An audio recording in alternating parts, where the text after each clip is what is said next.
এই ফুল গাছটি কম বেশি সকলেই চেনেন। এই ফুল গাছটি ডায়ান্থাস নামে পরিচিত। আমার বাগানে এই ডায়ান্থাস ফুল গাছটি আমি শীতকালে বসিয়েছিলাম, তখন অনেক ফুল পেয়েছিলাম। কিন্তু এখন গ্রীষ্মকাল, প্রচণ্ড রোদের তাপেও অধিক পরিমাণ ফুল ফুটছে আমার গাছে, কারণ সঠিক পরিচর্যার কারণে। আপনারা চাইলে বেশি পরিমাণ ফুল পেতে পারেন সঠিক পরিচর্যা করলে।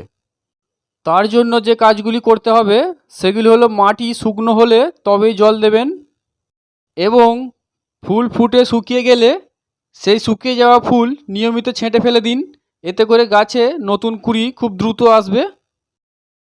এরপর যেটা করবেন, দুটি কলার খোসা নিয়ে নেবেন। তো দেখতে পাচ্ছেন আমি এখানে দুটি কলার খোসা নিয়ে নিয়েছি, এবং একটি ফাঁকা পাত্রে 500 ml মতন জল নিয়ে নিয়েছি। তারপর খোসাগুলি ছোট ছোট করে কেটে জলের মধ্যে ভালোভাবে মিশিয়ে নিতে হবে।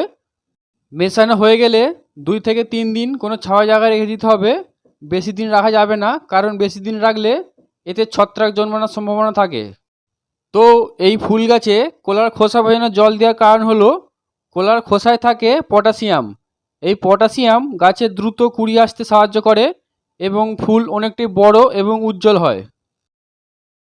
তো এরপর সেই 2 দিন কলার খোসা ভেজানো জলটি একটি খালি পাত্রে ছাঁকনির সাহায্যে ছেঁকে নিতে হবে। তো দেখতেই পাচ্ছেন আমি এখানে ছাঁকনির সাহায্যে ছেঁকে নিচ্ছি। তো ছাঁকা হয়ে গেলে গাছের গোড়ার মাটি ভালোভাবে উস্কে গাছের গোড়ায় দ্রবণটি দিন। এতে করে গাছে অনেক ফুল আসবে এবং ফুলের আকার অনেক বড় হবে।